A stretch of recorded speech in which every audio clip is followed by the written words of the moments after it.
Muy buenas tardes desde Madrid, buenos días en Lima y en Paraguay. Son las 9:05 en Lima, 10:05 en Paraguay y las 4:05 de la tarde en Madrid. Es un honor poder moderar este importante debate en el que vamos a hablar de post-COVID-19 hacia un nuevo orden internacional. Mi nombre es Tomás Poveda, soy el vicepresidente del Grupo Educativo USIL para Europa, Oriente Medio y África y miembro del Consejo de Administración. Este panel se enmarca en los 25 años de nacimiento de la USIL que celebramos en este año y para mí, como digo, es un honor poder moderar a tres grandes panelistas, al presidente Aznar, a quien le damos la bienvenida, a nuestro fundador presidente, a don Raúl Díez-Canseco, y al canciller paraguayo Eladio Loizaga. El año pasado, hace aproximadamente 14 meses, coincidimos los cuatro en espacio, pero no en el mismo tiempo. Estuvimos los cuatro en Asunción porque el presidente Aznar presentó las líneas maestras de su nuevo libro ante nuestro auditorio de 200 personas. Ahí también estaba el canciller Eladio Loizaga. Ambos se pudieron saludar, yo les acompañaba en aquel viaje y nuestro fundador presidente desgraciadamente nos tuvo que dejar, tuvo que ir a Lima por razones de urgencia familiar. Hoy estamos los cuatro en este seminario organizado por la USIL, en el que vamos a hablar sobre el orden internacional al que nos enfrentamos después del post-COVID-19. En la historia podríamos definir y podríamos estar de acuerdo en que los amanuenses, los escribanos, han tenido un papel muy relevante. El cambio de comas, de palabras, de exclamaciones ha podido cambiar significativamente los documentos. Cuando propuse el título de este seminario, el título original era Hacia un nuevo orden internacional en interrogación, no como afirmación. Lo que sí que está claro, y respondiendo a esa pregunta, es que los escenarios en esta década se van a acelerar. El hecho, las dos grandes potencias, Estados Unidos y China, el elemento de la tecnología y particularmente el 5G, como luego podemos ver, y ese despegue de China que se inicia en la primera década de este siglo, que se consolida en la segunda década, fruto también de la gran crisis económica y financiera de Occidente, en particular de Estados Unidos y de Europa, y en esta tercera década vamos a ver si China también se convierte en la primera potencia del mundo en términos de PIB. En definitiva, son muchos los elementos que vamos a tratar hoy y también hablar de algunos elementos que el presidente Aznar, nuestro fundador presidente Raúl Díez-Canseco y el canciller Loizaga son claros defensores, como es el de la relación transatlántica, el fortalecimiento de la cuenca atlántica en este tiempo que nos toca vivir. Parte de tres continentes compartimos la cuenca atlántica, América, Europa y África, y sin duda en este tiempo tan complejo hay otra cuestión muy importante, que es el papel de la sociedad civil que luche por los principios en los que creemos, los principios y valores democráticos, de libertad, de derechos humanos, de Estado de Derecho, y sin duda todos como iberoamericanos, en este gran espacio iberoamericanos, podemos afrontar estos retos con más solvencia si estamos unidos y organizados. Sin más, le cedo la palabra a don Raúl Díez-Canseco en este momento, que ya tenemos más de 1.000 participantes en nuestra plataforma de Zoom y alrededor de los 5.000 por Facebook. Querido presidente, empezamos. Buenos días para todo el Perú, buenas tardes para mis dialectos, amigos y principalmente al presidente Aznar, que debo reconocer se lo extraña mucho en mi patria y particularmente yo, porque uno de los dolores de esta pandemia está en no poderlo ver y poder conversar mirándonos a la cara, tratando de buscar soluciones como siempre él visionariamente ha hecho para nuestra querida y alicaída América Latina. Querido ex canciller don Claudio Leizaga, gracias por acompañarnos. Tuvimos la suerte de conocerlo en Washington. Usted ahora es embajador de mi querida Paraguay en los Estados Unidos. Y muy interesante su presencia, no solamente por la presencia nuestra en el querido Paraguay, sino por la visión del mundo que usted tiene y nos conversamos en aquella oportunidad. Muchísimas gracias, Tomás, por esta dirección magistral. Querido rector de nuestra querida Casa de Estudio, don Ramiro Salas Bravo, queridas autoridades de nuestra institución y más de los 6.000 participantes en este maravilloso foro. ¿Qué futuro tendremos después de la pandemia? Nos preguntamos todos, a pesar que todavía estamos metidos en el ojo de la tormenta. Y es muy difícil predecirlo. Hay quienes ven un mundo dominado por China y otros un multilateralismo compartido con Estados Unidos y la Unión Europea. Lo que está claro es que antes de la pandemia, el nuevo orden mundial se generaba después de las guerras, extendidas como conflicto armado y lucha de bandos, aliados y enemigos. Después de la Primera Guerra Mundial, nació un nuevo orden y con él la Liga de las Naciones para vigilarla. Pero lastimosamente fracasó. La Segunda Guerra Mundial trajo el mundo que conoció las Naciones Unidas y los países occidentales bien posicionados en el tablero mundial. Estados Unidos disputaría en la mitad del siglo XX el liderazgo mundial con la Unión Soviética, pero tras la caída del muro de Berlín en los años 89 y el desplome de la ex Unión de las Repúblicas Socialistas Soviéticas en el año 1991, Estados Unidos se consolidó como el hegemón del mercado. Así la globalización, muy importante, trajo la extensión de la democracia, los mercados y las nuevas tecnologías. Entonces China inició su desarrollo vertiginoso y pasó, y miren qué interesante recordarlo hoy, de un modelo estatista en la época de Mao a uno de capitalismo adustado iniciado por Deng Xiaoping, muy recordado. La consolidación de la Unión Europea y el surgimiento de la India y otros países emergentes transformó el mundo en multipolar. Así estábamos hasta llegar a la guerra comercial entre los Estados Unidos y la China, y esto antes de la pandemia. Hasta antes de esta pandemia global, el mundo vivía aterrado, ya vivíamos aterrados, por las consecuencias de esta guerra comercial sin precedentes entre los Estados Unidos y China. Dos gigantes económicos se disputaban el mercado de la tecnología y para algunos la temible supremacía del 5G. No sabemos hasta dónde se inclinará finalmente la balanza del poder mundial, pero cada vez es más seguro que Estados Unidos tendrá que hacer muchos más esfuerzos si quiere recuperar su protagonismo. Dando este marco conceptual, pasamos a algunas definiciones que se pueden graficar por 4 intervenciones o pensamientos recientes de 4 líderes del mundo. Henry Kissinger dijo recientemente, el mundo no será igual después del coronavirus. Estamos viviendo un cambio de época. El reto histórico para los líderes de hoy es gestionar la crisis al mismo tiempo que construyen el futuro.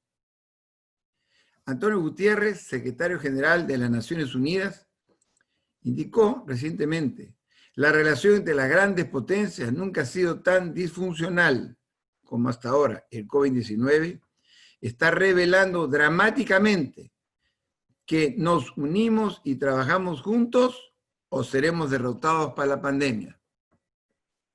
Martin Wolf, columnista inglés, anotó: esta es la mayor crisis que el mundo ha enfrentado desde la Segunda Guerra Mundial y es también el desastre económico más grave desde la depresión de los años 30.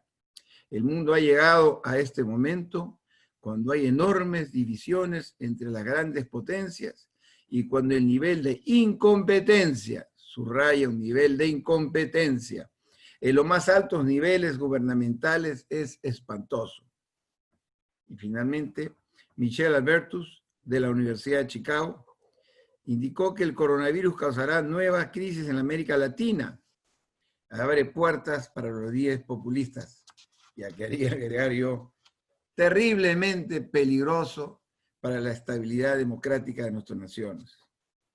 Esta pandemia, pues, tiene un lugar en momentos de una grave, pero gravísima debilidad institucional en nuestros países. El impacto del COVID-19 puede alterar la estructura de la sociedad global. Hoy la globalización se refleja en una sociedad interconectada e interdependiente.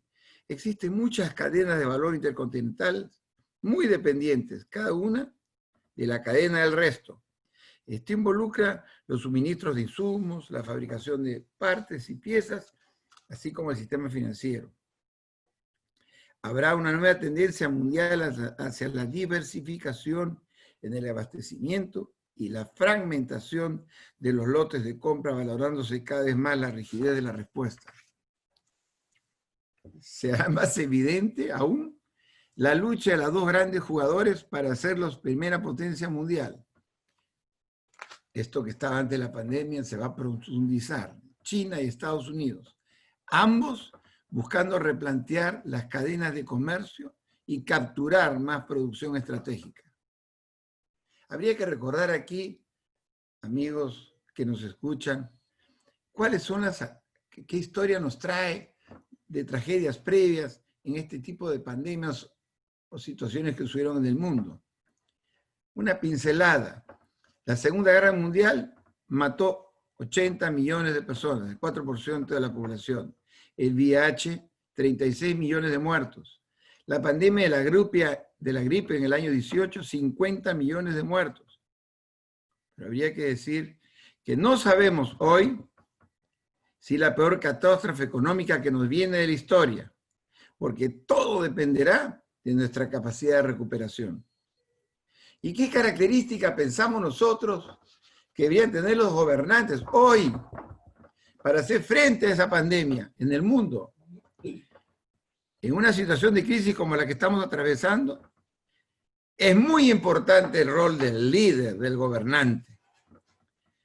Un país con gobernantes populistas, la situación se va a agravar y toda la población pagará por ellos. Es importante saber comunicar en estos momentos con veracidad y transparencia. Y fíjese qué importante además es saber escuchar, y subrayo escuchar, y lograr la colaboración de toda la sociedad. Una experiencia interesante, y miren la maravilla de lo que está pasando en la Argentina, que deberíamos escuchar los peruanos y los latinoamericanos. El presidente argentino, Alberto Fernández, invitó en días pasados a uno de los líderes de oposición más fuertes que tiene en ese país hermano, que es el alcalde de Buenos Aires, para trabajar la estrategia de enfrentamiento a la pandemia y olvidarse, cuando menos ahora, del color político. Otro tema importantísimo, saber trabajar en la prevención, que es clave para poder convencer a todos y poder enfrentar adecuadamente lo que estamos viviendo. Un líder debe tener la valentía de tomar medidas necesarias que pueden implicar un costo político muy alto. Aquí es donde vamos a ver a los héroes de la pandemia, indicando que lo más importante son los que están en la línea avanzada, los médicos, las enfermeras, los militares, los policías. Pero necesitamos tener un líder que no le tiemble la mano en tomar decisiones que probablemente no sean políticas, que no le van a generar popularidad. No estar mirando en el barómetro de la encuesta, sino en el barómetro del futuro. ¿Y qué lecciones tenemos que sacar con mucho cuidado y analizar? Primero, que tengamos mucho cuidado en esta situación grave de no romper ese equilibrio importante en lo que es el Estado y es el mercado. El rol del Estado está claramente verificado y viéndose que es el tema de la salud, de la educación, pero el mercado es el que te trae la inversión y los recursos para que ese Estado los tenga para invertir adecuadamente. Segundo, la reforma de salud, que duda puede caber que estamos en una crisis sin precedentes, que no estábamos bien preparados como país y como sociedad, y que tenemos que ir a una reforma integral del sistema de salud. Y no digo en la América Latina ni en el Perú, en muchos países del mundo. Por eso nosotros en la Universidad San Ignacio de Loyola, en esta importante situación de la pandemia, hemos dado un giro total, poniendo un énfasis en la salud, la nutrición y el deporte. Y otra cosa importante que nos ha puesto en manifiesto esta pandemia, los desafíos que tenemos en nuestra educación, la calidad, los estándares internacionales, la incorporación de herramientas tecnológicas, la mayor cobertura. Todo se ha hablado en estos tiempos, pero no estamos tomando conciencia que tenemos millones de estudiantes parados, perdiendo un año de su vida, que para un joven es una eternidad, y que tenemos que mejorar y aprovechar el impacto de la nueva tecnología para ir a una educación más inclusiva, más intensa, lo que se llama hoy día la era digital. Por eso tenemos que utilizar intensivamente las tecnologías de la información, la analítica descriptiva y predictiva. Esto es clave para enfrentar la infiltración también de los sistemas de corrupción. Es increíble que exista un ciudadano en el mundo que se aproveche de la pandemia para robar en las épocas de crisis de la salud. La transparencia y la información evitará, o en el caso les cortará el camino a esos indeseables. Todos los factores requieren incorporar tecnologías en sus procesos. Esta es la tendencia que se ha acelerado con el COVID-19. Por eso San Ignacio de Loyola, en su momento, y con ayuda de España, por supuesto, anticipó su Digital Factory. Y con eso tenemos que tener claro que no debemos ir a la discriminación, que tenemos que proteger a los pueblos indígenas. Y mucho cuidado con el tema de género. El 50% de las mujeres encuestadas en el Perú perdieron el trabajo. El 48% de hombres, el estudio indica que solamente el 8% de las mujeres luego podrán retornar y el 19% de los hombres. Es decir, las mujeres van a ser mucho más perjudicadas. Pero es la gran oportunidad mundial y particularmente latinoamericana y peruana para la formalización. Países como el Perú y muchos del mundo han encontrado en la informalidad una seria dificultad para lograr el equilibrio entre la sanidad y la economía. Hasta el simple hecho de la entrega del bono de ayuda que se dio al Perú, se tocó con informales no registrados en ninguna parte. Estaban invisibles por el Estado y no, por supuesto, bancarizados. La ley de retorno inmigrante que hemos preparado también debería ayudar y aprovechar para esa gente que desea retornar a sus orígenes, encuentre una ayuda de su gobierno. Las Naciones Unidas indican que más de 40 millones, que creo que se quedan cortos, son desplazados internamente en diferentes países como consecuencia del COVID. ¿Y cuáles son nuestros desafíos en el mundo? Tenemos que innovar, y qué bueno que sea una universidad como la San Ignacio de Loyola, que reciba la bendición del presidente Aznar con la experiencia de haber sido uno de los mejores presidentes de España, para compartir esas ansias de innovar.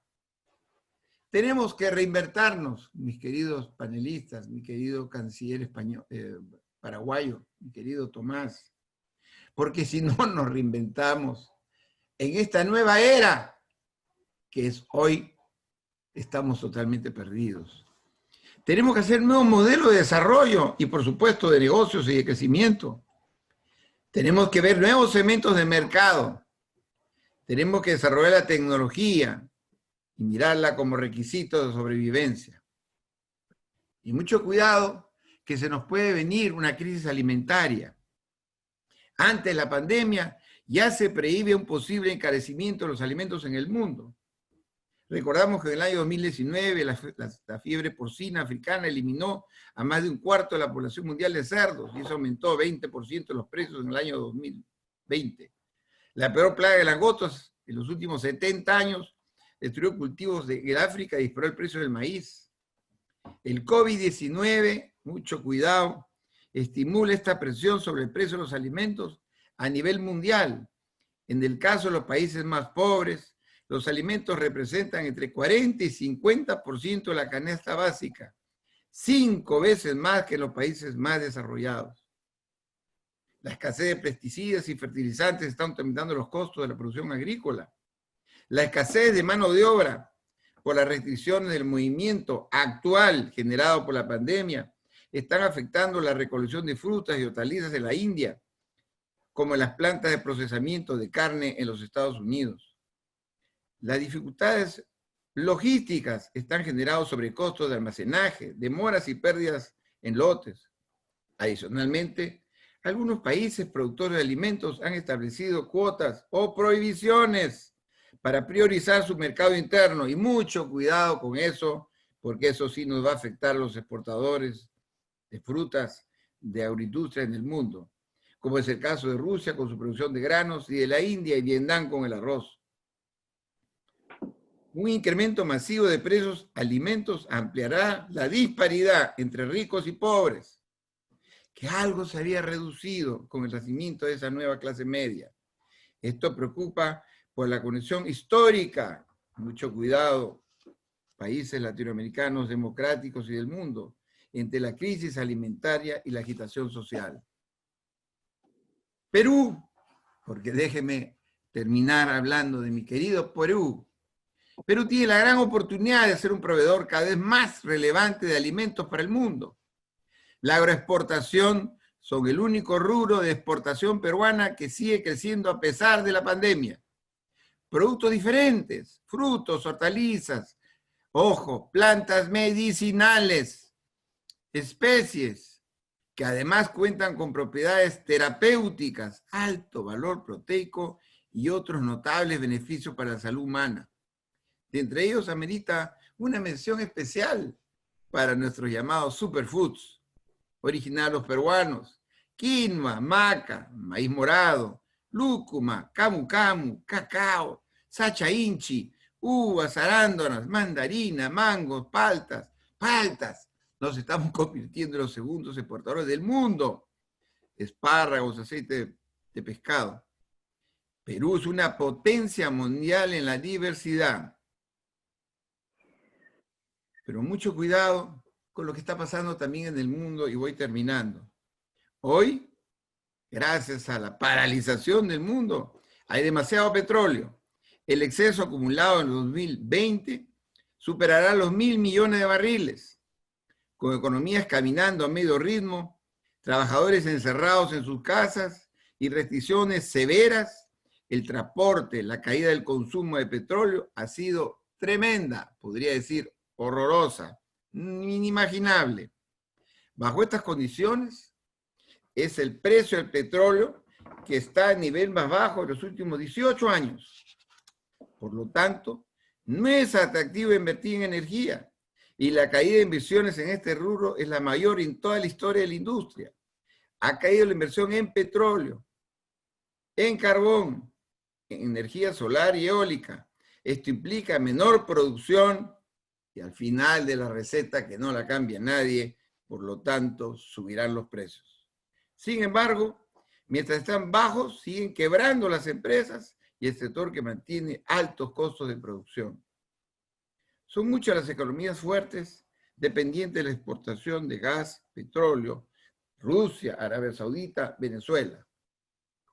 Y termino diciendo que ha llegado el momento de convocar a una reunión cumbre en las Naciones Unidas, en forma virtual, por supuesto, para que todos los presidentes del mundo se conecten y encuentren las medidas, caminos, acuerdos para poder enfrentar adecuadamente esta pandemia, intercambiar informaciones, para que los grandes países de la Tierra que producen las medicinas fundamentales para enfrentar el COVID se pongan de acuerdo y que esas medicinas sean la salvataje, entre otros casos, para esos miles de pacientes en el mundo que se están muriendo por su pobreza sin alcanzar en eso, para poder acceder a la nueva tecnología a la que se está desarrollando y en otros países desarrollados como los países europeos, para que no perdamos lo andado y comenzamos con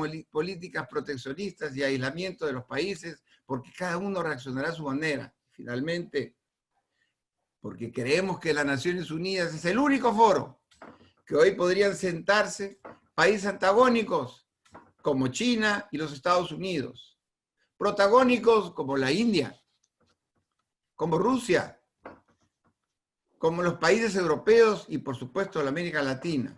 Nunca antes como hoy tiene que haber una convocatoria de las Naciones Unidas. Esto, queridos amigos que me escuchan, queridos expositores, es una guerra, pero la más horrorosa que ha vivido en el mundo, porque no se trata de quién está armado mejor, con metralletas, con bombas, con ese tipo de tecnologías. Se trata de que el mundo está siendo despedazado, destrozado, con una pandemia que tiene la necesidad de encontrar la convocatoria mundial y dejar, cuando menos en el tiempo, esos enfrentamientos comerciales, políticos y económicos que siempre ha habido en la humanidad, para darnos cuenta que lo que está en juego en el medio es la raza humana, el ser humano, y que aquí no hay países grandes ni países chicos, aquí no hay ni ricos ni pobres, acá hay un mundo que necesita ponerse de acuerdo para derrotar esta horrorosa y terrible pandemia que está enlutando a todos los hogares del mundo. Muchísimas gracias por haberme regalado esta oportunidad. Me voy con la tranquilidad de que estamos enfocando un problema que está ahí. El mundo se ha levantado de muchos problemas. Nos levantamos después de todas estas guerras y plagas. Pero pareciera ser que todavía el mundo no se da cuenta que esta puede ser muchísima peor, porque si no sabemos manejarla bien, la gente no se va a morir de la pandemia, se va a morir de hambre. Muchas gracias. Muchas gracias, querido Raúl, por tu llamamiento a la comunidad internacional. Una reflexión para nuestros hermanos peruanos que en estos momentos están pasando mal, están en un momento crítico de la pandemia, y también muy oportuna tu reflexión sobre la crisis alimentaria. No hay que olvidar que aquello que vino a llamarse la primavera árabe, que terminó en un caos, empezó precisamente por la crisis alimentaria. Le cedo la palabra a continuación a don José María Aznar, expresidente del Gobierno de España, para que nos comparta sus reflexiones al hilo de la ponencia que estamos desarrollando.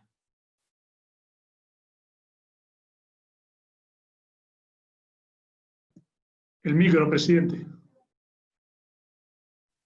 Muy buenos días a todos desde España.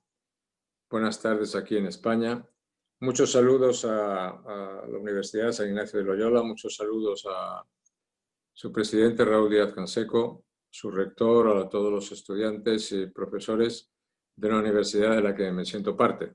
Muchas gracias por tu moderación, Tomás, y un saludo muy especial a todos los muy buenos amigos peruanos, especialmente a todos aquellos que como consecuencia de la pandemia pues están teniendo problemas, están teniendo sea familiares, sea de salud, sean problemas económicos, sociales, laborales, y que producen sin duda un gran sufrimiento. A todos ellos va mi reconocimiento, mi cercanía y por supuesto mi apoyo, ¿no? Yo quisiera agrupar mis reflexiones lo más brevemente posible y lo más condensadamente posible, para no un intento de hacer una agenda que pueda ser una agenda casi infinita o casi interminable, ¿no? Yo estoy de acuerdo que vivimos probablemente la crisis más grave en el orden mundial después de la Segunda Guerra Mundial. Y siempre que nos demos cuenta de que las pandemias en la historia del mundo, en líneas generales, nunca han producido grandes cambios geoestratégicos. Lo que han producido grandes cambios geoestratégicos son las luchas, las confrontaciones, si se quiere, las guerras entre las potencias, entre los grandes poderes que competían. Pero es verdad que la situación en la que vivimos ahora es de un orden de la Segunda Guerra Mundial puesto en cuestión desde hace tiempo. Y la pandemia lo que hace es alimentar la tendencia a poner en cuestión lo que ya estaba puesto en cuestión, que era el orden nacido en la Segunda Guerra Mundial. De esto se derivan una serie de consecuencias que yo quiero resumir en las siguientes. En primer lugar, estamos ante una pandemia y un problema de carácter global que no ha tenido una respuesta global. Ha tenido una respuesta en cada uno de los estados. Y eso significa una primera consecuencia muy importante, es la ausencia de un liderazgo internacional capaz de concitar los mayores esfuerzos, objetivos e instrumentos en favor del combate a la pandemia. Es exactamente lo que pasó, distinto de lo que pasó después de la Segunda Guerra Mundial, donde se definió un nuevo orden. En este momento es verdad que tenemos que luchar contra la pandemia y contra sus efectos, todavía en algunos sitios, en muy primeras fases, pero la ausencia de liderazgo por aquellos que lo podían ejercer, especialmente por los Estados Unidos que lo podían ejercer, ha sido una ausencia realmente clamorosa. Eso supone una segunda consecuencia, y es que las instituciones multilaterales derivadas de ese orden puesto en cuestión no han funcionado. Y no han funcionado correctamente, sino deja al lado lo que pues, significan instrumentos como es el Banco Central Europeo, como es la Comisión Europea dentro de la Unión Europea, o deja al margen lo que son las instituciones bancarias nacionales en los grandes países. El resto no ha funcionado, el resto prácticamente no ha existido, ni el G20, ni el G7, ni ninguno de esos instrumentos han existido. ¿Por qué? Pues la consecuencia es la falta de liderazgo. Los instrumentos multilaterales solamente pueden funcionar si hay unos consensos básicos y unos liderazgos elementales básicos de principio que les hacen funcionar. La tercera conclusión que yo quiero llegar es que sin duda vamos a ver como consecuencia de la crisis en la que estábamos ya ahora acentuada, una grave controversia. Estamos viviendo controversia en aquellos que quieren presentar los regímenes autoritarios, los regímenes populistas, incluso las dictaduras totalitarias, como una solución a lo que significan las democracias liberales o los países abiertos, países libres. Eso a mí es una cosa que es una de las grandes cuestiones de esta situación, y aquellos que creemos en el orden liberal abierto, en el orden liberal internacional, que creemos en el libre comercio, que creemos en la libre comunicación de las personas, en la libre empresa, pues tenemos que estar muy pendientes de eso, ¿no? Los países totalitarios nunca van a ser un ejemplo para la resolución de los problemas y las democracias liberales tienen que estar muy atentos para eso. Eso se puede traducir fundamentalmente en decir, bueno, pues vivimos y vamos a vivir un proceso de un país que va desarrollándose claramente hacia una dictadura totalitaria como es China, y un país como los Estados Unidos, que tiene una estrategia muy determinada, y un país como los Estados Unidos. Bueno, no será todo tan simple, pero sí es verdad también que eso existe y que esa gran competición entre poderes existe, y lo que tenemos que llegar a la consecuencia es que también existen en el mundo problemas que afectan a todos, problemas, como se dice ahora, transversales que afectan a todos, en el cual la competencia entre países, la competencia entre poderes no puede ser un obstáculo para la cooperación en muchas de estas cuestiones. Y en cuarto lugar y por último, yo quiero decir que todas las intervenciones que se hagan en relación con la pandemia de carácter económico y social tienen que tener en cuenta la libertad como punto fundamental. Es decir, yo creo que los países no pueden volver de esta crisis siendo países más dependientes, más sumisos a las autoridades, con más intervenciones del Estado, con menos capacidad de autonomía, con menos oportunidades, sino que al contrario, la libertad, la apertura, la iniciativa, la inversión son oportunidades para las personas, y es ahí donde había que trabajar. De todo eso saco una conclusión a estos efectos, y es que en mi opinión resulta bastante absurdo escuchar en algunos sitios donde parece que la pandemia está retrocediendo, pues que los gobiernos van a retomar sus antiguas agendas. No, mire, o sea, la hecatombe económica y social que esta pandemia está produciendo y sus consecuencias geoestratégicas también en los términos en los que he dicho antes son de tal consecuencia que la primera tarea elemental que tiene que hacer todo gobierno es revisar sus agendas. Tienen que revisar sus agendas y tienen que revisar de palmo a palmo sus presupuestos, del último euro o del último dólar hasta el primero. Tienen que revisar programa a programa para intentar adaptar los países a la realidad o vamos a tener que afrontar en el futuro, ¿no? Y eso va a requerir intentar buscar consensos y eso va a intentar requerir definir objetivos comunes, ¿no? Y por eso las políticas de confrontación, las políticas divisivas, las políticas que no tienen en cuenta que hay que repensarlo todo y que es absurdo decir, y ahora voy a volver a hacer lo mismo que hacía antes de esta crisis, es absolutamente absurdo. Y yo creo que esa es una cuestión que todos los gobiernos en todas las partes del mundo tenían que tener bien presente. Si me deja mi moderador en 2 minutos, le quiero decir 3 palabras o 4 palabras sobre Latinoamérica, ¿no? Porque la gran cuestión para Latinoamérica aquí en este momento, en mi opinión, es no quedarse atrás. Y ver cómo de una situación extraordinariamente difícil puede aprovechar una oportunidad, ¿no? Y a mí me salen 5 cosas, se me ocurren 5 cuestiones en las cuales yo quiero poner encima de la mesa muy claramente. La primera es que la primera obligación de todos es ayudar al que lo necesita. Eso es obviamente. Esa es la primera responsabilidad de los Estados. Los Estados tienen una obligación, ayudar al que está necesitado. Tienen que movilizar los recursos que tienen disponibles, que unos serán más, otros serán menos. Lo tienen que hacer, pero tienen que hacer frente a las consecuencias de la pandemia, lo cual producirá también consecuencias económicas y sociales muy importantes en algunos países, incluso también de carácter alimentario, como se ha dicho. Lo segundo es que el crecimiento es la base del futuro. Y en cuanto se pueda hay que definir, por eso yo hablo de redefinir las políticas y los objetivos, todas las políticas tienen que estar basadas en el crecimiento. Y el crecimiento tiene que estar basado fundamentalmente en la libertad y en tener esencialmente la casa en orden y en afrontar los elementos claves del mundo en el que viene. Y con el crecimiento es indispensable las reformas estructurales. Y es indispensable decir, mire, ¿cómo mejoro las consecuencias de la revolución tecnológica? ¿Cómo puedo mejorar mi sistema de salud pública? ¿Cómo afronto las transformaciones energéticas? ¿Cómo mejoro los programas de infraestructuras? Todas esas cosas con programas concretos, con programas comunes, son las cosas que tienen que ayudar a la gente. El cuarto punto al que quiero referirme es la vitalización de la democracia y las instituciones. Y lo quiero decir claramente, no hay ni habrá salidas populistas a esta crisis. Habrá intentos de salidas populistas que lo que hagan sea agravar el retroceso, la pobreza y las situaciones desgraciadas que están viviendo muchos países.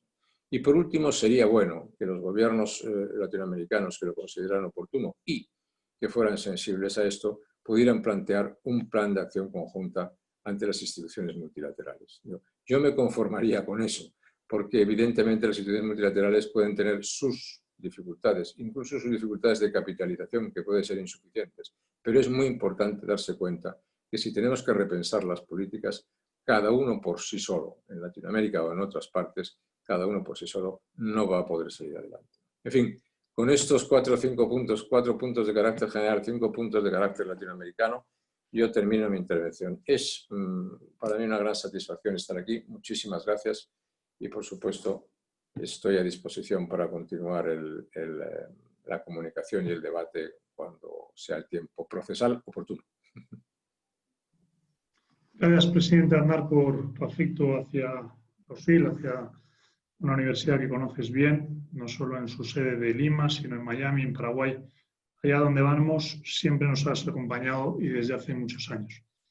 A continuación le cedo la palabra a un gran amigo, a don Eladio Loizaga, ex canciller paraguayo, a quien me une una gran amistad y a quien recibí tantas veces también en la Casa de América, y él el año pasado nos recibió en Paraguay. Querido Eladio, tuya es la palabra.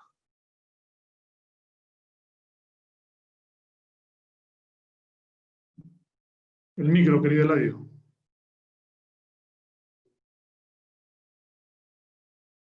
Ahí está, ahí está.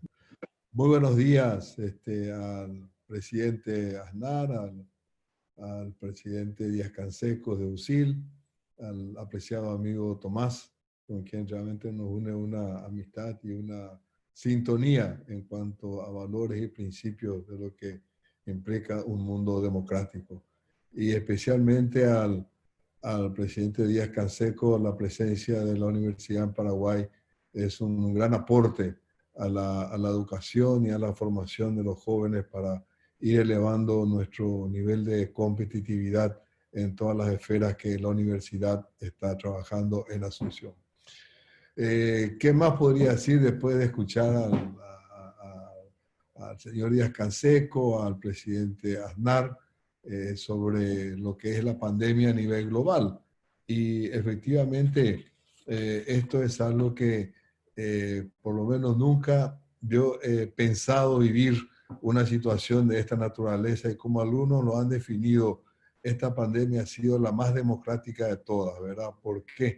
Por el hecho de que ha alcanzado a países ricos y países pobres, a países con un nivel de desarrollo muy alto y con otros muy pobres. Pero de todos modos estamos embarcados lastimosamente en forma unilateral a enfrentar esta pandemia, y evitamos un poco el tema de la cooperación internacional, si bien en estas últimas semanas hemos podido ver, especialmente aquí en nuestra región, en América Latina, el apoyo de países que han sufrido fuertemente, como el caso de España, y toda nuestra solidaridad con España, y también con el Perú, que en este momento también está pasando momentos críticos. Aquí en Paraguay hemos tomado como referencia la autoridad sanitaria, las situaciones vividas por otros países, y hemos tratado de encarar a la mayor brevedad posible medidas que permitieran, por sobre todas las cosas, evitar en lo posible la socialización, si así podemos decir, del virus, y tratar de que la misma pueda ser controlada. Con respecto a América Latina, yo me voy a referir a América Latina, como lo debe saber el presidente Díaz-Canseco, y un informe que ha preparado la CEPAL con la OIT, es una de las regiones que va a recibir un impacto muy grande en todo lo que implica el desempeño laboral. Se calcula que casi como 11.5 millones de trabajadores y trabajadoras quedarán desempleados en toda América Latina y el Caribe. Además de eso, tendríamos casi una contracción económica para el 2020 del menos 5.3%, lo que efectivamente va a tener sus efectos económicos en diversos estadios de los países de América Latina. Una cuestión que yo veo y planteo es que después de esta pandemia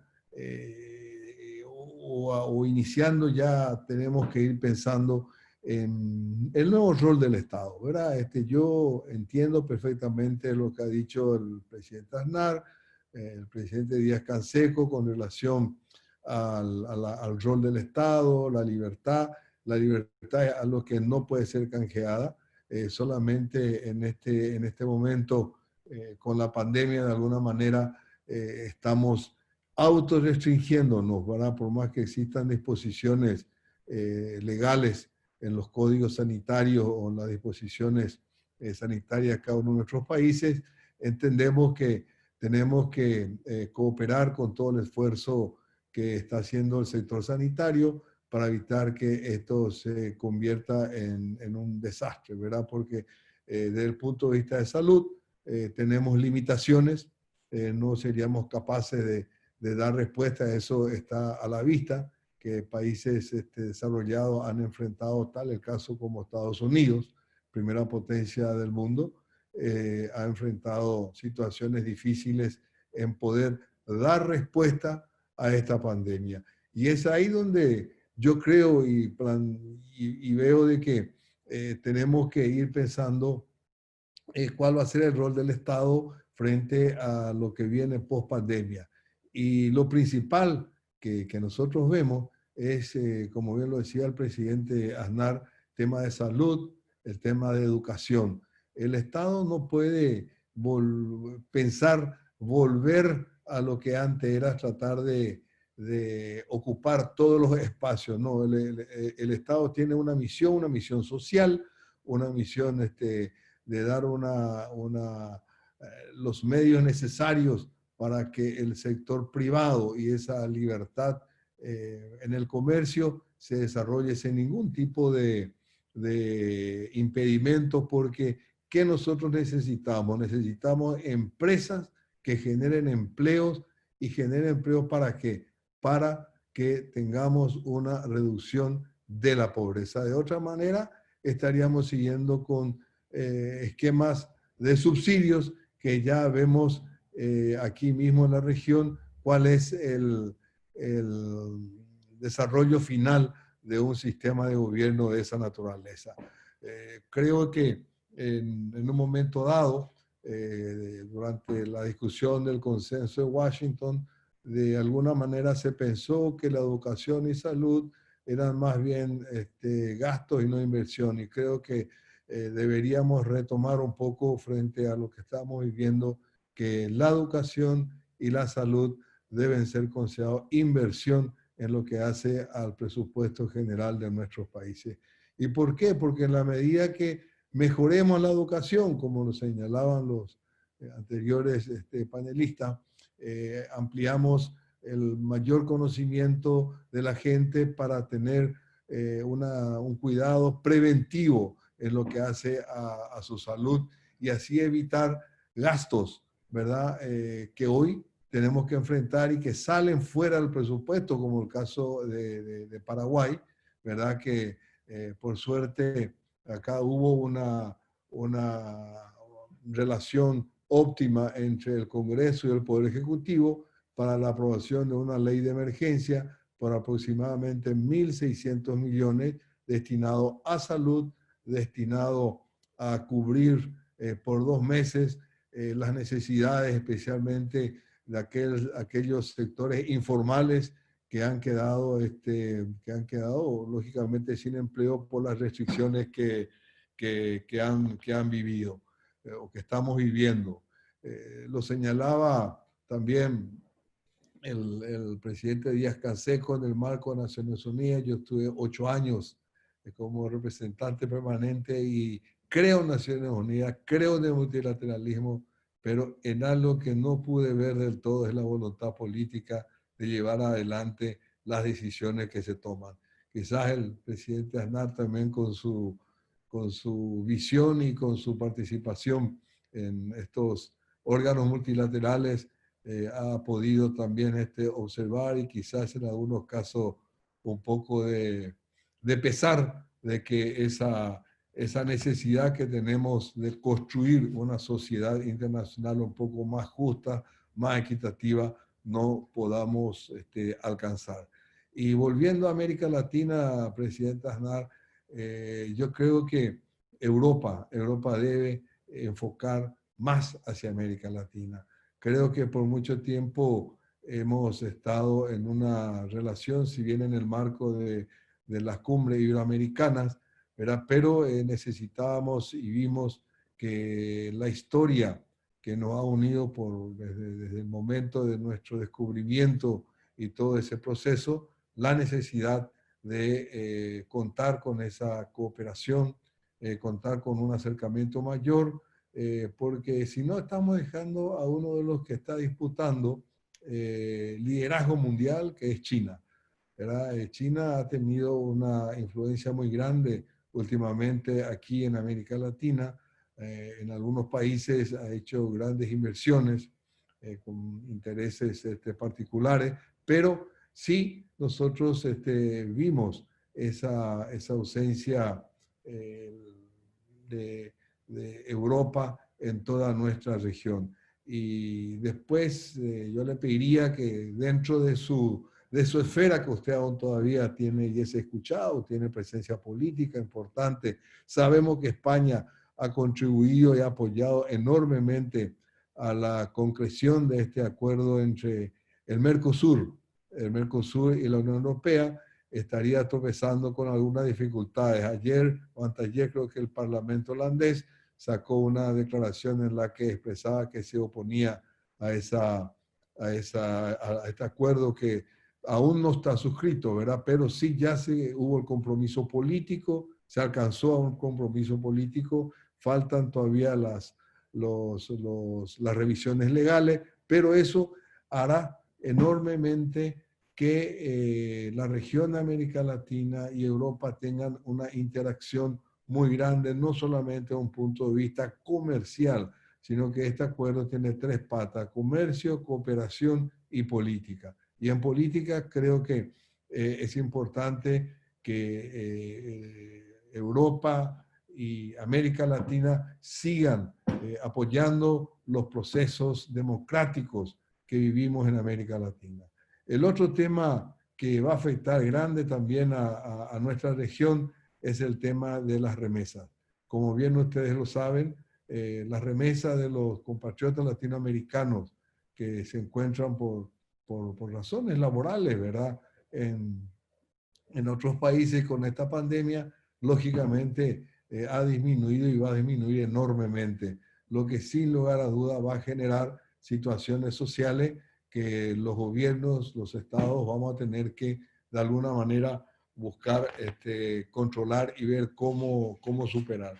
Yo no quisiera extenderme más, pero comparto plenamente también esa visión de que podamos presentar en América Latina un proyecto conjunto. Lastimosamente estamos viendo aún todavía algunos rasgos ideológicos que quizás no permitan avanzar en esto. Si bien el Mercosur, los presidentes del Mercosur han tenido una videoconferencia y han acordado medidas conjuntas frente a la pandemia y un sistema de información permanente para buscar controlar.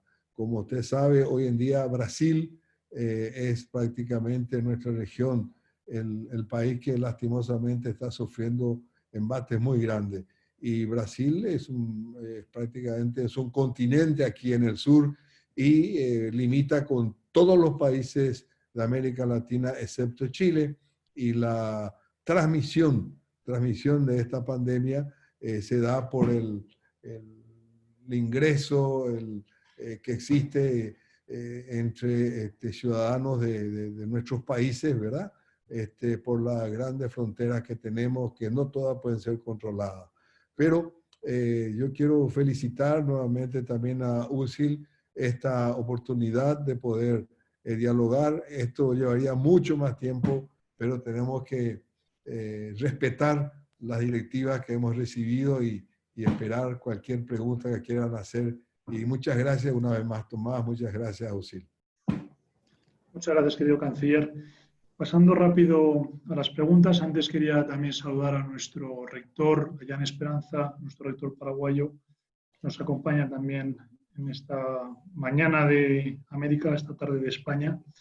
Y pasando rápidamente a las preguntas para nuestro fundador presidente, hay múltiples preguntas de los dos continentes. En concreto, ¿qué hacer en la economía peruana? ¿Cómo revitalizamos la economía peruana? Querido Raúl, tú como economista y empresario prestigioso. Primero quiero agradecer la extraordinaria exposición que ha hecho el presidente Aznar y nuestro canciller paraguayo. Bueno, yo creo que ahora tenemos dos campos que actuar. El Estado, que debería ser una alianza sin precedente con el sector privado para atender la pandemia. Y por digo sector privado, porque el sector privado tiene clínicas, tiene redes hospitalarias. Pero es una labor del Estado y hay que ver cómo, con ayuda internacional, vamos resolviendo los temas donde vemos por el tema de la pandemia, hemos sido rebasados en el tema de la salud y tenemos muchas escaseces delicadas en los medicamentos, en el tema del oxígeno hospitalario. Pero al otro lado tenemos la apertura de la economía. No voy a referirme a lo que no se hizo porque de verdad pienso de que en un momento de la emergencia como la de ahora, solamente el no se hizo tiene que interpretarse como una experiencia que no deberíamos repetir. Tenemos que abrir la economía. Y yo pondría como actores de esta apertura al sector privado.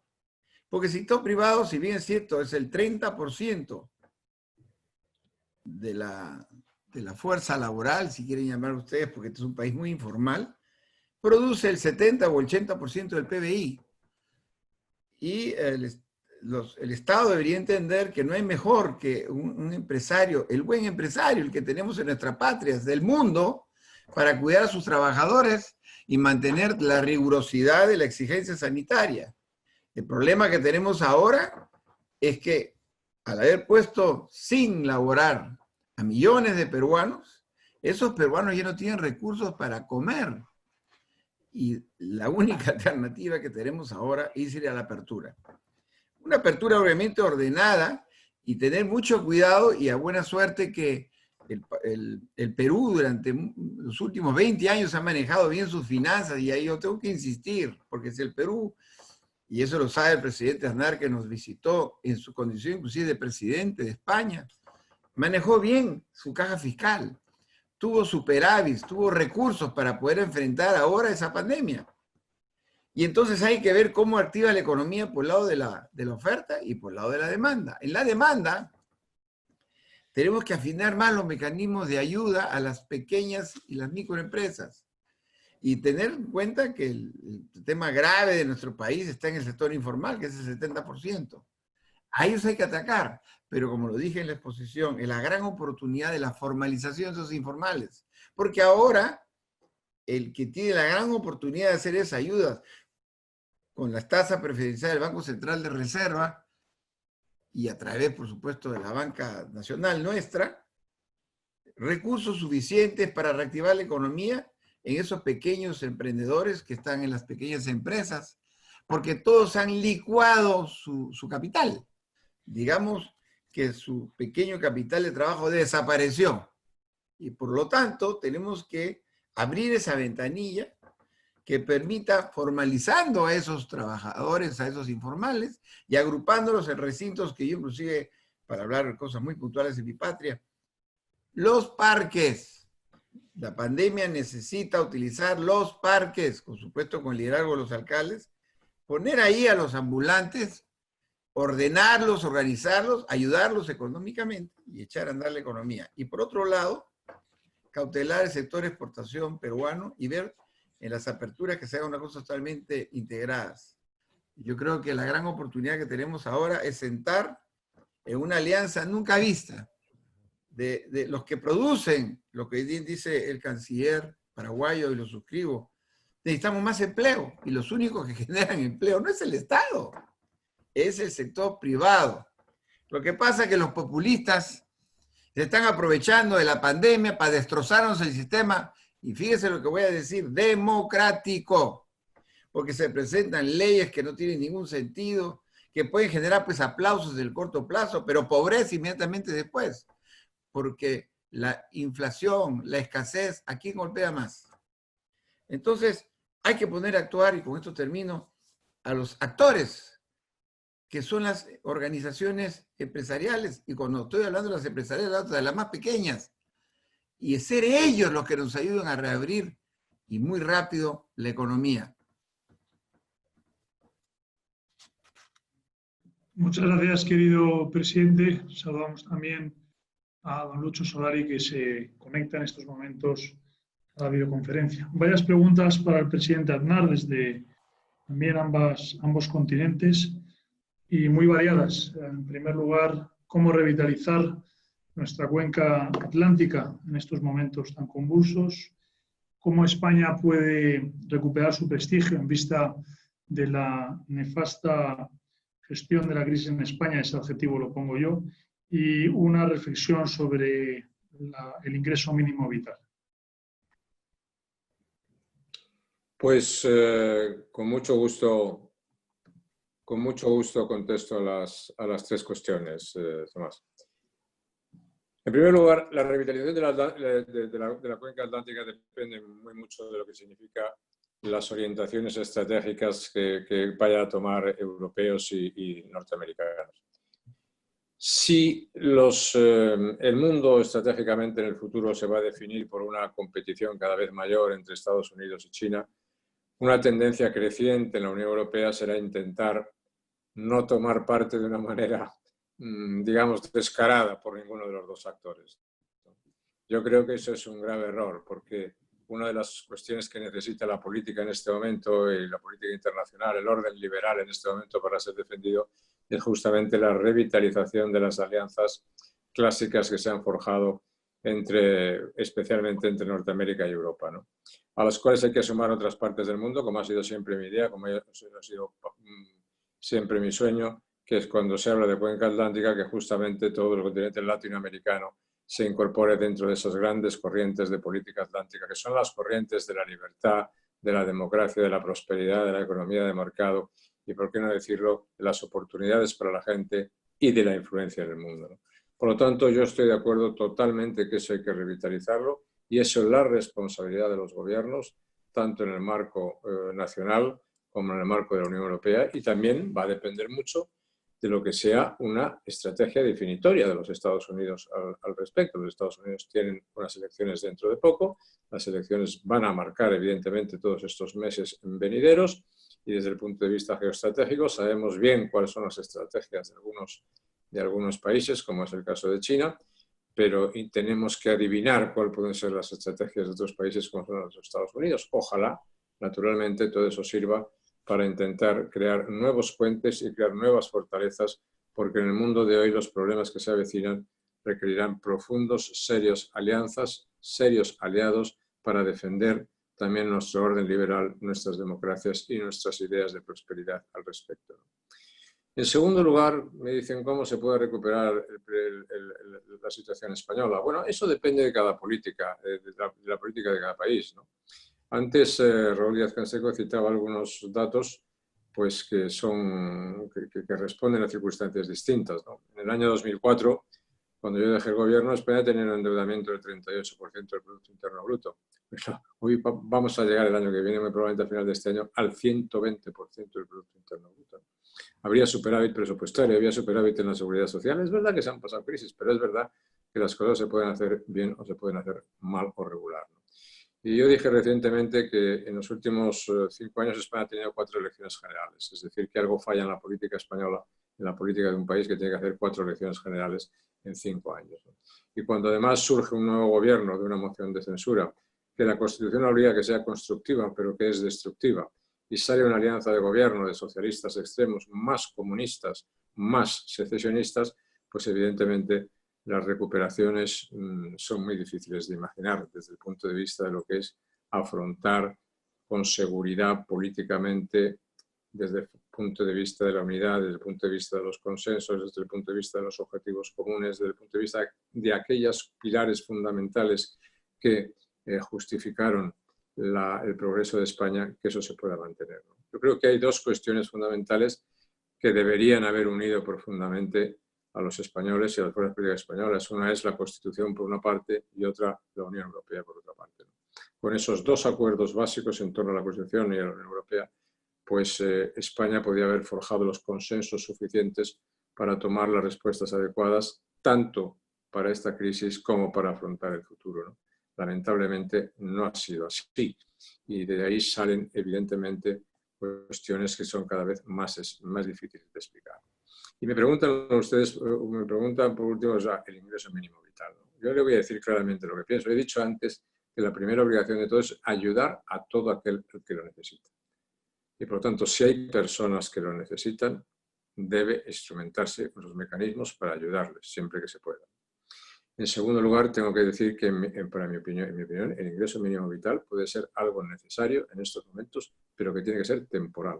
Lo importante es el empleo de las personas. Lo importante son las oportunidades de las personas. Nuestra obligación es ayudar al que lo necesita temporalmente, pero sobre todo promover políticas que le puedan dar empleo, que le puedan dar seguridad y que le puedan dar oportunidades. Eso es muy importante. Y en tercer lugar, es necesario explicar las cosas, ¿no? Porque es difícil aprobar una norma como el ingreso mínimo vital con un 110% ya, a día de hoy, de deuda del Producto Interno Bruto y además decir a Europa que necesitas transferencias para financiar las consecuencias de la crisis en España. Las cosas hay veces que no cuadran porque no tienen su sentido. Por lo tanto, yo vuelvo a lo mismo. Es necesario, puede ser necesario desde el punto de vista temporal, no tengo ninguna duda al respecto, pero la gran cuestión estructural es el crecimiento, es el empleo, es la empresa, es la inversión, son las oportunidades, es lo que hace sacar a la gente de la dependencia, sacar a la gente de la necesidad y ponerla en marcha porque efectivamente tenga un futuro de prosperidad. Eso es lo más relevante.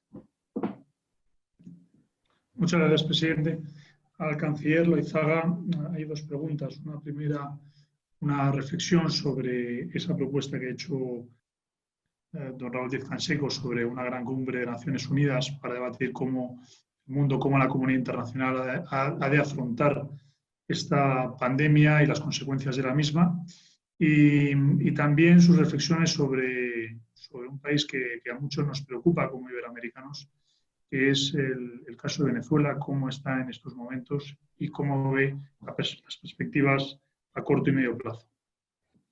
Bueno, en primer término, con respecto a la propuesta del doctor Díaz-Canseco para una cumbre de jefes de Estado, creo que es una buena iniciativa, pero quizás este momento es un poco sensible políticamente, pues hemos visto en primer término la relación China-Estados Unidos cada vez más tensa. También hemos visto que dentro de la propia Europa han existido algunas diferencias con respecto a calificaciones de cómo se estaban tratando la pandemia, o en fin, creo que podría ser una iniciativa que el secretario general podría llevar adelante, pero honestamente tengo que señalar que si vamos a ir a una cumbre como tal, tiene que ser ya con resultados preacordados, concretos, que puedan los jefes de Estado avalar eso y que exista un compromiso. Por ejemplo, tocó el tema de corrupción el presidente Díaz-Canseco. Yo estuve representando al presidente Cartes en la Cumbre de las Américas, donde el tema principal fue corrupción. Se ha aprobado un plan de acción que la OEA tiene una oficina, pero nos hemos quedado en los papeles. Y es cierto, la corrupción estamos viendo que es trágico que en un momento de necesidad humana como la pandemia se tenga que estar utilizando. No crea que acá en Paraguay no ha pasado. Claro que ha pasado y hoy están bajo investigación fiscal, están denunciados y tenemos que llegar a un esclarecimiento total. No se puede jugar en un momento dado con la salud y en base a un enriquecimiento totalmente ilegal. Con respecto al tema Venezuela, a mí me ha tocado vivir todo este proceso porque fui 5 años canciller con el presidente Cartes y Paraguay fue el primer país en el marco del Mercosur que pidió la aplicación de la cláusula democrática, ya habiendo previamente instado a que las cosas pudieran cambiar, respetar las libertades fundamentales, la libertad de expresión.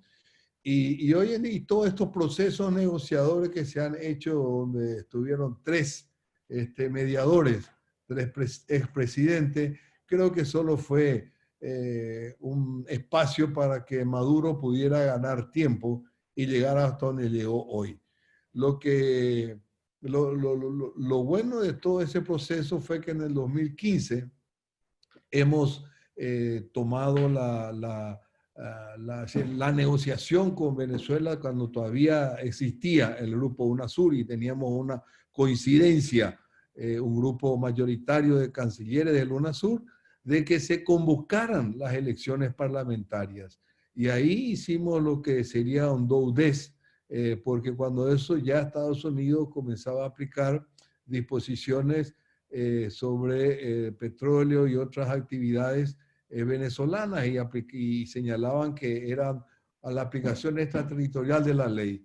Y gracias a esas negociaciones hoy tenemos ese parlamento que es, creo que Maduro pensó que lo ganaría y fue todo lo contrario. Y la situación actual no hay otra más que encontrar una salida constitucional, elecciones pero con un órgano electoral totalmente no dependiente de Maduro ni de la supuesta convención constituyente, y con una observación internacional y una transparencia absoluta, ¿verdad? Una auditoría de todo el sistema electoral que tenga que hacerse. Y algo que también yo quisiera señalar, que en todo momento nunca nosotros hemos estado apoyando una acción de fuerza.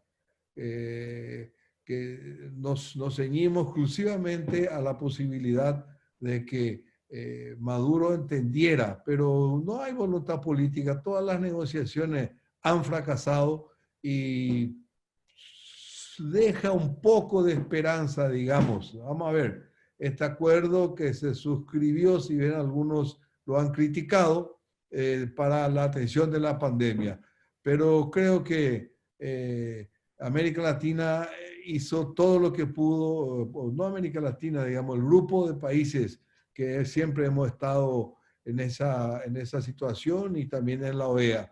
Y bueno, esperemos que pueda reinar un poco más de fuerza en la oposición, que sea más compacta, porque eso se necesita también, que la oposición sea compacta y entienda hacia dónde quieren ir. Así que Venezuela hoy en día es una situación triste, lamentable. Tenemos, yo no le llamaría inmigrantes, sino desplazados políticamente. Muchas gracias, querido canciller. Una pregunta para nuestro fundador presidente muy sencilla. El futuro de la educación. Bueno, la que más está sufriendo y la que menos se refiere el mundo. Y la que más nos va a costar al final. Porque esta pandemia ha desnudado en nuestros países dos grandes necesidades, y para tomar las palabras de ustedes, que implicaría una refundación, una reformulación de política, como bien ha dicho el canciller paraguayo en forma brillante. La salud, porque nuestros países y el Paraguay, a quien yo amo y quiero como mi segunda patria, no se escapa a lo que estoy hablando yo ahora. Y yo quiero hablarle del Ecuador, que dicho ese paso, les hago solamente una comita acá con el tema del Ecuador. Cómo Ecuador, después de haber estado en los ojos del mundo en una tragedia horrorosa con los muertos de la pandemia, hizo una alianza sin precedentes. El gobierno local con los empresarios en Guayaquil, y vayan a mirar cómo está saliendo de la pandemia. Entonces la educación, que dicho sea de paso, también cambió de agenda, porque se volvió virtual, porque no había otra manera de llegar. Y para nuestros pueblos, muchos nuestros pueblos, algunos todavía olvidados, donde no existe el Estado, nos da la gran oportunidad, en base a la nueva tecnología que se ha acelerado por esta pandemia, de llegar con ese maestro que antes era imposible llegar. Pero tenemos que tener las legislaciones adecuadas que enmarquen esta nueva situación. La legislación peruana, por ejemplo, no permitía que uno pueda estudiar online las carreras en las universidades con un máximo del 50%. Y la verdad que esto nos hace ver, y usted lo sabe, embajador y presidente, gracias a la tecnología, yo para tener al presidente Aznar antes tenía que buscar un huequito en su agenda, pero no de una hora, sino vuelo de ida y vuelo de regreso. Entonces, por más que yo le decía una conferencia de una hora, eran mínimo. Y él, que ha sido siempre un gran embajador de España, lo hacía, porque así fue al Paraguay por horas. Pero no siempre se encuentra ese tiempo. Hoy en día, mi presidente Aznar lo veo como si lo tuviera a mi costado, y está en España, donde yo sí quisiera ir, no podría ir por el tema de la pandemia y por las comunicaciones, igual que mi canciller, y tener pues escuchando al mismo tiempo al rector paraguayo, ya en Esperanza. Eso se llama tecnología. Esa tecnología es la que hay que llevar al aula, solamente que el aula se nos metió a la casa, pero no mirarla con malos ojos, como algunos equivocados en el mundo populistamente quieren denigrar, y darnos cuenta de que esa tecnología cada día va a estar más cerca de la gente, y por supuesto vamos a abaratar la educación. Y vamos a hacer algo que yo aprecié mucho cuando estuve en Singapur, que se llama Continuing Education. Es decir, si algo nos ha demostrado la pandemia, que tenemos que seguir estudiando toda la vida. Y nos ha demostrado o desnudado nuestras debilidades. Pero gracias a las redes sociales y al Internet, la educación ya no va a estar lejana a la gente jamás. Y lo que tienen que hacer nuestros países es fortalecer esas comunicaciones, la red virtual, la fibra óptica. Si nosotros hablamos con niños hoy en día y hablamos de las carreteras, si hubiera sido yo en mi época infantil, me hubiera estado hablando de la carretera tradicional de cemento, de asfalto. Hoy las carreteras son digitales, son siderales. El límite del conocimiento está hasta la capacidad donde tú puedas desarrollarte y donde siempre recordaremos que ya no vas a valer por lo que sabes, sino por lo que haces con lo que sabes. De modo que esta pandemia sí trajo eso positivo, porque nos hemos tenido que reconvertir, hasta los maestros, porque los maestros, como años atrás, se acordará usted, embajador, presidente, cuando llegó el mundo de las computadoras, fueron los primeros que se asustaron, los contadores, porque creían que iban a ser desplazados. Y hoy en día son las herramientas de ellos. Pues esta pandemia nos trajo la tecnología y hay que aprovecharla, porque si algo está claro, que la educación, la buena, la que se ha hecho en España, con todos los problemas, y lamento todo lo que pasa en España, pero mi respeto por lo que España y la Unión Europea y los europeos han hecho por educación, inclusive en el Paraguay, porque han avanzado mucho. La única manera, queridos amigos, de derrotar a la pobreza es con una revolución de la educación, con una transformación de la educación. Y ahí sí, concuerdo con el presidente Aznar, con una de sus, dice, ayudar a los necesitados. Creo que en la educación es donde están los más necesitados. Muchas gracias, querido presidente. Y con esas palabras ya estamos por concluir este webinar. A las 10:20 de Lima, 11:20 en Paraguay, a las 5:20. Tomás, perdóname, ahí está el ex canciller Lucho Solari, un infatigable compañero en nuestros webinars, y si no le hace molestia, y además el presidente Aznar tiene una gran amistad con Lucho, si nos podía dar una comita de referencia, mi querido ex canciller, ex primer ministro de mi patria.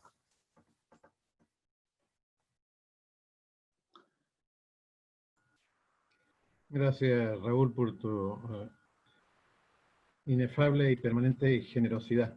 Y gracias también a la moderación y al presidente Aznar y al canciller de Colombia. Solo tres acotaciones pequeñas. Una sobre educación. El no reabrir las aulas, si bien es cierto va a ser muy bueno para la pandemia, en muchos países va a tener un mal impacto en la parte laboral, porque los padres de familia no tienen con quién dejar a sus hijos en la casa. Ese es un tema que quizá en América Latina no se siente mucho, pero en Europa, en el hemisferio norte, sí. ¿No? Hoy día los padres están con los hijos, cuando se reabren los trabajos, ¿con quién se van a quedar los hijos con este tema de la teleeducación? Es un problema que va a impactar negativamente en la parte laboral. Eso ya está medido y ya no hay una solución a la vista en este momento. Lo segundo es que esta pandemia ha convencido, me he dicho, ha obligado a algunos aparatos públicos que se resistían, como en el Perú, a aceptar la educación a distancia.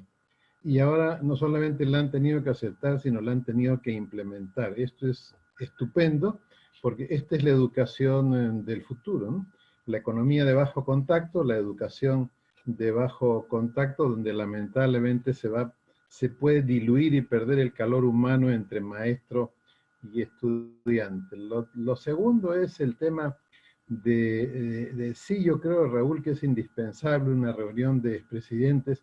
Hemos visto el rol que ha tenido China en el inicio de la pandemia, y creo que durante la campaña electoral estadounidense, bien señalada por el presidente Aznar, se va a revelar finalmente los detalles de cómo, dónde, cuándo y por qué salió este virus. Esto significa que América Latina tiene que finalmente adoptar una conducta corporativa en relación a sus grandes riquezas naturales y a su gran potencial. América Latina ya dejó de ser hace años el patio trasero. Hoy día es la tierra media entre el Atlántico y el Pacífico, mirando a la cuenca del Pacífico, donde se produce más de la mitad de los bienes. Sin embargo, muchos países que saben de esta posición estratégica invierten, no tanto por la cuestión económica, invierten por la cuestión geoestratégica, también mencionada por el presidente Aznar. Y esto es como si América Latina fuera un casino donde los jugadores ponen las reglas. Y esto no puede seguir siendo así. China, queridos panelistas y queridos invitados, ha comprado la mina más grande de cobre, la mina más grande de hierro peruana porque está electrificando. Ha comprado las harineras porque tiene que alimentar a su clase media, que va a ser 80% en el año 2025.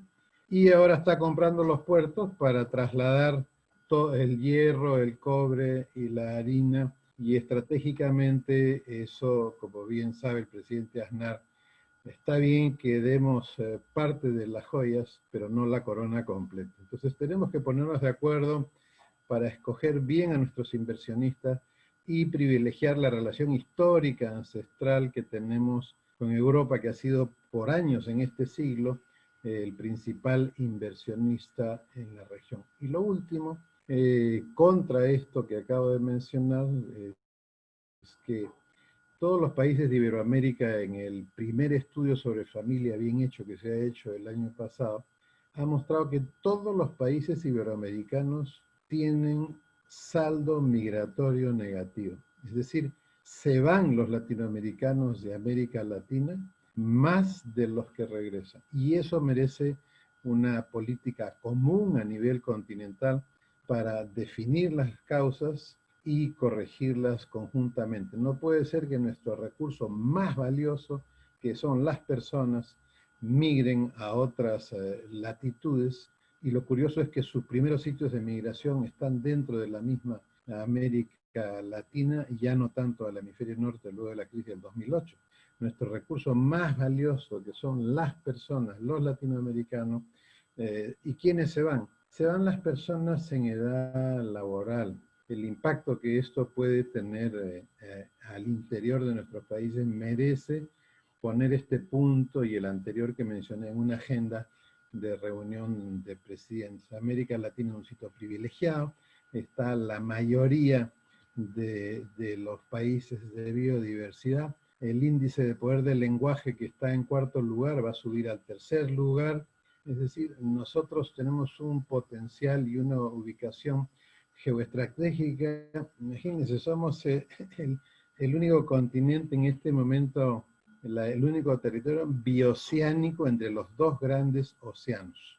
Todas las Américas y América Latina tienen muchísimo más recurso, tiene juventud, tiene recurso humano, tiene biodiversidad, tiene recursos naturales, es decir, con África los territorios menos envejecidos.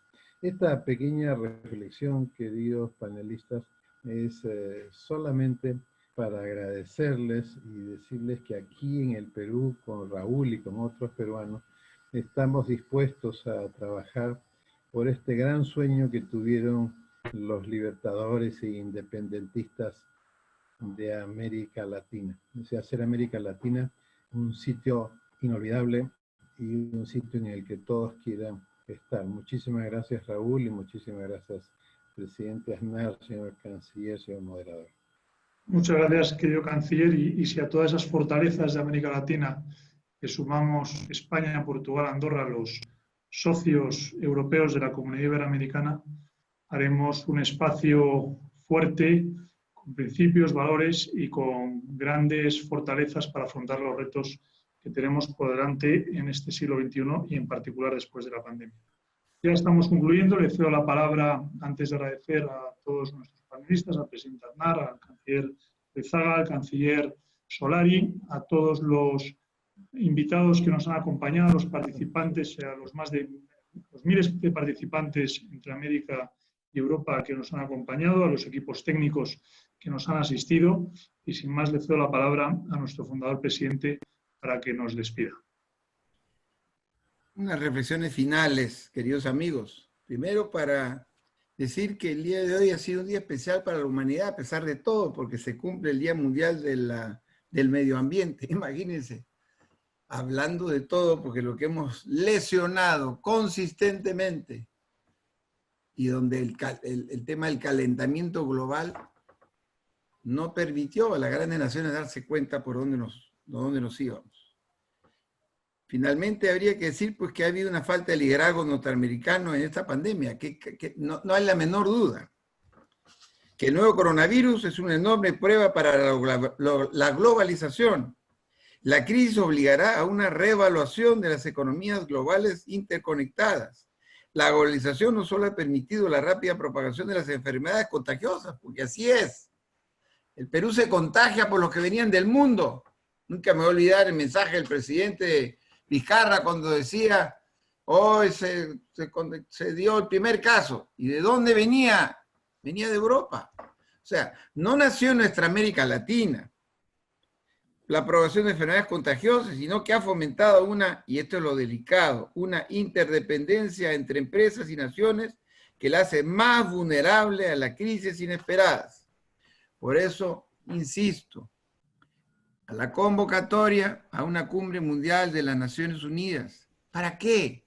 Y ahí es donde el canciller paraguayo sea nuestro aliado en este pensamiento y que su presencia que nos ha regalado hoy día marque hito en las relaciones peruanas, paraguayas, podrían ser los dos países que la presenten a la inexistencia OEA, porque no he visto a la OEA en estos tiempos, de verdad. Será porque están en elecciones. ¿Pero para qué? Y ahí yo creo que podría haber una situación de interés, inclusive para la China, que está siendo un gran inversionista. Pero todos quieren vender, aunque sea por el tema de la venta, o para el tema de la tecnología, o por el tema de los recursos o los medicamentos. Hay que analizar el tema de la pospandemia, centrar la atención en 2 puntos, nada más que en 2, y podría ser la agenda. Un nuevo sistema de salud, mi querido canciller, mi querido don Lucho Solari, brillante primer ministro peruano, que es la menor duda que tenemos que reconvertir la salud. Y ahí sí, yo hablo de mi patria. Que bien le haría al Perú sentarse con otros países, han resuelto de una manera más eficiente, y escucharlos de ellos para que esta reforma que ya se plantea en el Perú no sea una de esas tantas que al final no llega a ningún lado. Esta reforma en la salud tiene que tener un renovado enfoque en la vida humana. Y otra cosa que la América Latina tiene que estar preocupada. Y Europa es el gran momento de prender su reflector. La idea de las medicinas para fortalecer las relaciones internacionales de los países. Las pandemias en el tema del mundo no será ni la primera ni la última vez que nos golpeen. La escasez de medicamentos en nuestros países es clamorosa. Y yo me pongo a imaginar los grandes productores de medicinas en el mundo, la sensibilidad de esos mandatarios del mundo. No nos pueden deponer esos enfrentamientos que siempre hemos tenido. Yo no creo que China medie con ojos de terceros el hecho de una reunión de esta naturaleza, porque China ha hecho mucha inversión en América Latina. Y si no sanamos bien los latinoamericanos, nos traen problemas. Y como alguien me decía, vienen las elecciones americanas, y creo que fue don Lucho Solari, una versión privada. ¿Ustedes no creen que como consecuencia de la elección americana no se mirará a la América Latina con otros ojos? Creo que es el momento de pedirle al secretario general de Naciones Unidas una cumbre virtual.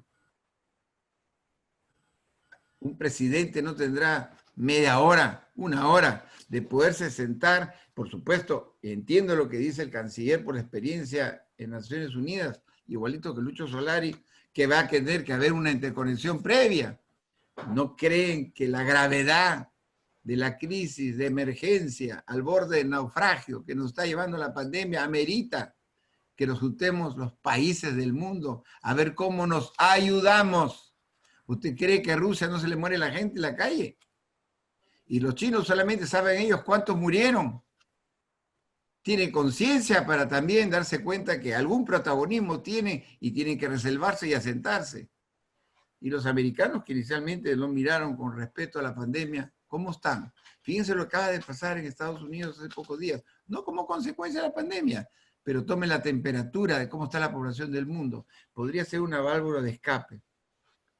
Ojalá que esta idea, escuchada, por supuesto, Raúl Icanseco es vicepresidente de Perú, no significa nada, pero un presidente español como Juan María Aznar, un canciller de lujo como ha sido usted, un ex primer ministro como fue Lucho Solari, que además, no les he contado, un gran médico peruano, extraordinario médico peruano, y por supuesto, don Tomás Póveda, que fue nada menos que director general de la Casa de América, donde nos encontramos todos. Yo no creo que haya una emergencia más horrorosa la que vive el mundo que la de ahora. Y ojo, que los muertos ya no están en los cerros en el Perú. Mi querido Lucho, tú sabes eso. Se nos están muriendo nuestros familiares. Los tienes a la vuelta de la esquina. Están abriendo la economía y la tenemos que abrir. Claro que la tenemos que abrir y ya. Pero ¿no cree que es el momento de ver cómo nos ayudamos unos a otros? Creo que las Naciones Unidas es el único sitio en el mundo donde virtualmente, lo cual es una ventaja en este caso, el presidente Trump podría estar, no sentado, porque no va a estar sentado al lado de, pero cuando menos sus asesores escuchar lo que dice el mundo, porque lo que no podemos permitirnos hoy, con esto termino, es un diálogo de solos cuando la humanidad está tocada, peor que la Segunda Guerra Mundial. Ahí murió mucha gente, es verdad, pero estaba focalizada en sectores del mundo. Dígame qué sector del mundo no ha tocado esta pandemia y quién me puede garantizar a mí cuándo va a terminar y cuántos muertos tendremos en el camino. Muchísimas gracias pues a los expositores. Debo confesar mi gratitud al presidente Aznar, que nos avisó su interés de compartir con su querido Perú algunas reflexiones y ciertamente nos ha dejado con ese entusiasmo que siempre su presencia y en este tema virtual. Me alegra mucho haber tenido un canciller paraguayo para decirle al canciller y a través suyo a este hermoso pueblo paraguayo la gratitud de San Ignacio Loyola, que se fue al Paraguay, como usted sabe, mi canciller, hace muchos años con el Colegio San Ignacio de Loyola, y fuimos recibidos primero por la familia Miguel Ángel Manzoni, una familia maravillosa, de la mejor y más linda paraguaya, y hoy hemos creado la universidad en plena pandemia, pero creo que es una oportunidad, porque yo creo que el mejor medicamento que podemos utilizar para superarla es con una buena educación, porque créame, embajador, y con esto ya termino, la gran tragedia de nuestro país está, y nos decimos todos, ¿por qué el Perú que comenzó antes que nadie la cuarentena? ¿Por qué el Perú que comenzó antes con el confinamiento? ¿Por qué estamos así ahora? Y por algunos dicen ahí la falta de cultura, la falta de conocimiento, la informalidad del país. Bueno, todo lo que puedan decir de mi patria querida se resuelve con una buena educación. Pero estamos en este momento en la oportunidad de hacer una reforma de salud. ¿Qué error sería, por Dios, que los países del mundo no se sienten a pasarse información, a ver cómo nos ayudamos? Porque el muerto no tiene color político, ni siquiera en Venezuela. Todos somos iguales y todos merecemos la esperanza de una vida mejor. Sé que por ahí se conectó el canciller Alan Wagner, no sé si... Ah, ahí está, mi canciller. Sé que usted tenía una reunión urgente, pero ya que tengo el honor de tener un canciller, no sé si nos regala 2 minutitos para este maravilloso presidente Aznar y este canciller que seguramente es su colega de Paraguay que nos han deleitado esta mañana. Y usted clausura. Bueno, muchas gracias, Raúl. Mis saludos al presidente Aznar y a todos los presentes. Lamento haberme podido conectar recién en este momento, porque hemos estado desde las 8 de la mañana en un webinar, como se denomina ahora, con la Academia Diplomática de Bolivia, en la que hemos transferido nuestros conocimientos a través del curso que desarrollamos en la Academia Diplomática del Perú sobre diplomacia pública y diplomacia digital. Y tiene mucho que ver con lo que tú decías hace un momento, Raúl, y es que sin duda el futuro que nos espera es un futuro que lo podremos resolver con cooperación, con fortalecimiento de la democracia, de los mecanismos multilaterales, pero muy por sobre todo con el conocimiento. Y eso requerirá mucho estudio, mucha dedicación. Y uno de los temas justamente que conversábamos ahora con los amigos bolivianos es lo que se ha venido a llamar la Zoomplomacy, o sea, la diplomacia del Zoom, ¿no?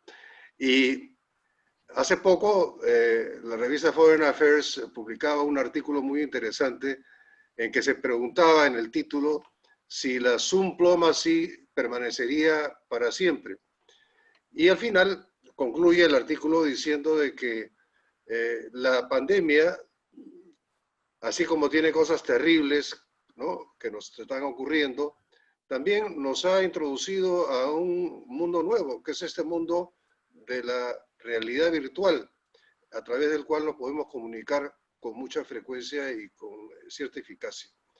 Y concluye diciendo de que la diplomacia tradicional no va a acabarse, siempre la negociación tendrá que ser finalmente cara a cara, ¿no?